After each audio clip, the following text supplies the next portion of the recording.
Rebonjour tout le monde, je suis toujours Flo et vous êtes toujours dans le salon. Ce que vous êtes actuellement en train de regarder est la deuxième partie d'une vidéo qui traite des erreurs de traduction de Suicide Squad. Donc si vous n'avez pas vu la première partie, je vous invite à aller la regarder, vous pouvez cliquer juste ici. Je vous conseille vraiment d'aller d'abord voir la première partie parce que j'y explique vraiment tout le concept et j'explique aussi pourquoi j'ai décidé de parler de Suicide Squad pour le premier épisode. Bon, sur ce, je pense que j'ai assez jacassé, donc on peut continuer. Ensuite, Rick Flag se fout plusieurs fois de la gueule de Deadshot en lui disant qu'il est certain que dès que ça va commencer à péter, il va se barrer en courant. Et il lui dit donc ça. Qui devient en VF, attention, préparez-vous à faire un saut dans les années 60. Quand ça va canarder, et c'est du garanti, tu vas te carapater. Te carapater ? Le mec est en train de provoquer un assassin renommé juste avant de se lancer dans une mission super périlleuse et le seul mot qui est venu au traducteur c'est se carapater. Mais là, ça va encore. Par contre, juste après la meilleure scène d'action du film, lors de laquelle Deadshot défonce tous les ennemis à lui tout seul de manière ultra badass, il va pas dire ça. C'est comme ça que je me carapate. Non putain! Et puis vous allez pas me dire que se carapater était la seule solution. Rien que se défiler aurait déjà bien mieux marché. Mais bref, j'ai gardé meilleur pour la fin. Pour mettre en œuvre son plan, l'Enchantress a besoin de l'aide de son frère, un bien bel homme à l'allure tout à fait charmante, vous en conviendrez. Et pour parler de lui, le squad l'appelle We gotta take out the big one. The Big One, que les traducteurs ont donc décidé de traduire par... Ok, faut liquider le Malabar. Alors je sais bien qu'à la base, Malabar ça désigne pas seulement une marque de chewing-gum, mais avant tout un mec grand et musclé. Mais je crois que plus personne n'a employé ce terme dans ce sens-là depuis à peu près les années 50. Ça aurait pas été plus simple et moins con de le traduire par le gros tout simplement? Ou alors le grand costaud si on veut absolument parler de sa musculature? Bon, c'est pas grave, on va maintenant passer à la troisième et dernière catégorie de coquilles de traduction, c'est-à-dire, je le rappelle, celle que je comprends juste pas. Et donc on va commencer avec l'introduction d'Harley Quinn. Ce garde, qui m'a l'air ma foi des plus sympathiques, joue avec Harley et essaye de la guicher un peu. Et quand il voit qu'elle joue le jeu, il lui fait une petite déclaration. Oh man, I love you. Sauf qu'en VF, c'est autrement moins subtil. Oh putain, t'es bonne. Bah oui, parce que le personnage d'Harley Quinn n'était pas encore assez réduit à un simple objet sexuel. Non, je pense que c'était nécessaire d'en rajouter une couche. On retrouve un peu la même chose lors d'un des flashbacks qui mettent en scène Harley et le Joker. Lorsqu'il voit qu'Harley est prête à tout pour le satisfaire, il lui dit God, you're so good. Good renvoyant ici à la dévotion d'Harley. Il faut donc l'interpréter comme gentil ou quelque chose de similaire. Mais c'est pas ce qu'ont l'air d'avoir fait les traducteurs, non. Bon sens que tu es bonne. Là, on est dans le cas d'une traduction littérale. Sauf qu'on va le voir, la traduction littérale, ça marche pas toujours. En l'occurrence, dites-moi si je me trompe, mais vu l'intonation et la tournure de la phrase, j'ai l'impression que bonne renvoie à l'apparence physique d'Harley. Et si c'est effectivement le cas, on se retrouve face à une véritable erreur de traduction. Parce qu'en anglais, si on veut dire à une personne qu'elle est bonne, on lui dit you look good. Ou alors plus simplement you're hot. Du coup, il aurait fallu traduire la phrase source par quelque chose comme quelle gentille fille. Donc au final, non seulement la traduction est fausse, mais en plus, elle ajoute du sexisme qui est totalement absent dans la VO, en tout cas sur cette réplique bien précise. Et je trouve que cette erreur est bien représentative d'un conseil que donnent souvent mes profs de traduction. Certes, la traduction littérale fonctionne très bien dans certains cas, mais c'est pas pour autant qu'il faut en caser partout. Bah tiens, tant qu'on y est, on va continuer à parler de la traduction littérale, et on revient à la scène dans laquelle tous les personnages sont dans l'hélico. Ouais, décidément elle est particulièrement riche celle-là. Bref, Deadshot demande à Rick Flag pourquoi on les envoie à Midway City. What happened? Terror attack. Dirty bombs, bad guys shooting up the place with AKs, you know, usual shit. Qu'est-ce qui se passe? Un attentat. Des bombes sales, des mecs qui mitraillent dans tous les sens à la calache, en gros, la routine.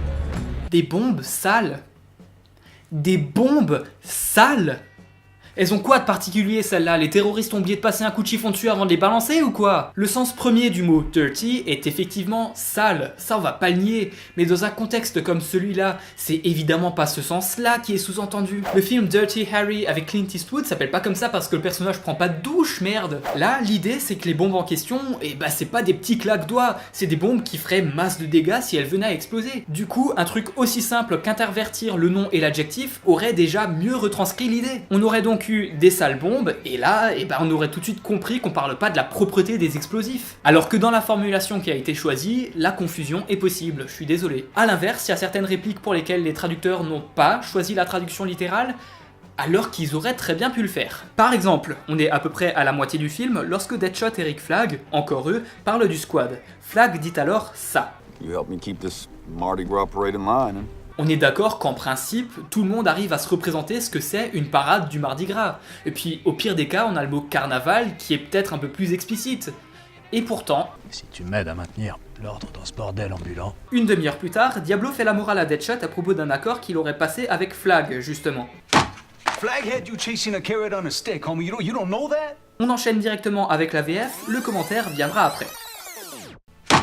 Flag, il t'a fait miroiter une carotte, cousin, tu te rends pas compte ou quoi? Je sais pas vous, mais perso j'ai dû me repasser l'extrait 3 fois avant de comprendre ce qu'il disait. Parce que non seulement je trouve que le doubleur articule pas des masses, mais en plus j'avais jamais entendu cette expression avant. Faire miroiter une carotte. Ça aurait été plus simple de dire quelque chose comme Flag te faisait courir après une carotte pendue à un bâton, non? Et on retourne au début du film lors de l'introduction d'Harley Quinn. À un moment, on a un flashback avec ce garde, qui est toujours aussi charmant, qui fait injecter un calmant à Harley. Et il se fout ouvertement de sa gueule et se prend en photo avec elle. Je vous passe la VF.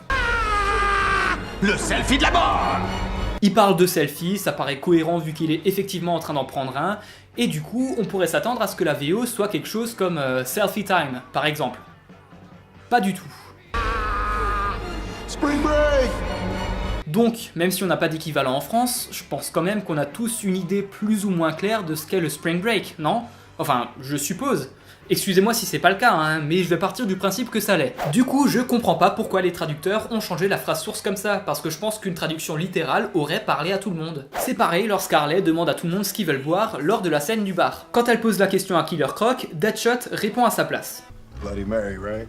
Tout le monde sait ce qu'est une Bloody Mary, pas vrai? Et puis, au pire du pire des cas, on peut très bien le comprendre grâce au contexte, je pense qu'on est d'accord. Pourtant... Une liqueur de charogne, je parie. Personnellement, cette traduction m'a complètement sorti du film pendant quelques instants, et ce pour 2 raisons. Premièrement, j'essayais de me représenter, en vain, ce à quoi peut ressembler une liqueur de charogne. Deuxièmement, je me disais que c'était complètement con de dire ça, étant donné que les crocodiles ne sont pas des charognards. Du coup c'était chiant, j'ai dû revenir en arrière pour entendre ce que voulait boire Croc. Allez, on arrive vers la fin de la vidéo, je vous ai encore sélectionné 2 répliques. Et pas des moindres. L'une d'entre elles m'a énervé. Mais vraiment. Et l'autre m'a beaucoup fait rire. Du coup je vais commencer avec celle qui m'a énervé, histoire de finir sur une note plus joyeuse. Donc, quand Harley se fait la malle avec le Joker, Amanda Waller ordonne à Deadshot de la descendre à coups de sniper. Il fait exprès de rater son coup et Waller contacte donc un autre hélico pour qu'il descende celui dans lequel se trouvent Harley et le Joker. Il s'exécute et l'exécute, comme dirait l'autre. Deadshot la mauvaise et Captain Boomerang vient pour le rassurer. Et en VF, il lui dit ça.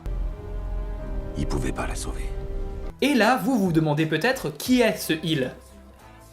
Ouais, rassurez-vous, moi aussi je me le demande. Parce qu'en VO, il lui dit He couldn't save her. ce qui a autrement plus de sens, vous en conviendrez. On est donc sur une erreur grosse comme les couilles de Cthulhu posées sur ton front.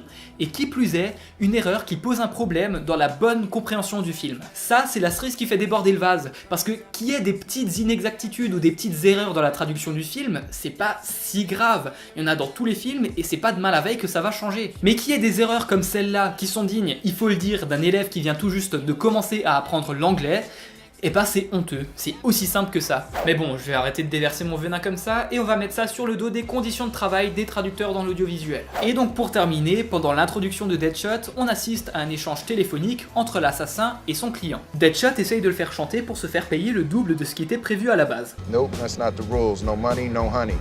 Ici, honey ne renvoie évidemment pas à du vrai miel, mais plutôt à une espèce de récompense. La récompense étant évidemment l'assassinat de la personne que le client veut voir morte. Donc on a quelque chose de clair, de concis, avec une jolie petite rime. Et en français, on voit que les traducteurs ont essayé de garder la rime. Vous remarquerez que je n'ai pas dit qu'ils ont fait de leur mieux pour garder la rime. Parce que croyez-moi, ils ont clairement pas fait de leur mieux. T'as mal lu les règles du jeu. Pas de fric, pas de clic. Alors je suppose que clic renvoie au bruit que fait la gâchette d'un fusil quand on appuie dessus. Je suppose. Mais c'est un peu capillotracté, non? Surtout que je voudrais pas me vanter, hein, pas du tout. Mais ça m'a pas pris plus de 30 secondes pour trouver quelque chose de plus clair, tout en gardant la rime. Genre, je sais pas moi, pas de blé, pas de macabé. Allez, vous savez quoi? On va faire un jeu. Proposez des solutions dans les commentaires, je suis sûr que vous aurez de bonnes idées. Et donc, comme promis, je vais m'arrêter là-dessus. J'espère vraiment que cette vidéo vous aura plu, parce que moi, en tout cas, je me suis vraiment éclaté à la faire. Et étant donné que ce premier épisode fait office de pilote pour cette émission, je compte sur vous pour me donner vos avis, constructifs évidemment, dans les commentaires. Est-ce que je dois être plus exhaustif ou au contraire plus synthétique? Est-ce que je dois ajouter ou enlever quelque chose au format? C'est à vous de me le dire. Et je compte aussi sur vous pour me proposer des œuvres dont vous aimeriez bien que je parle, sachant que je compte pas parler uniquement de mauvaises traductions. Donc n'hésitez pas aussi à me proposer des œuvres qui ont, d'après vous, des bonnes VF. Et sachez que je parle uniquement de la traduction, pas du doublage. Sur ce, on se retrouve bientôt dans le salon, et d'ici là, portez-vous bien. Allez, ciao tout le monde. Yes.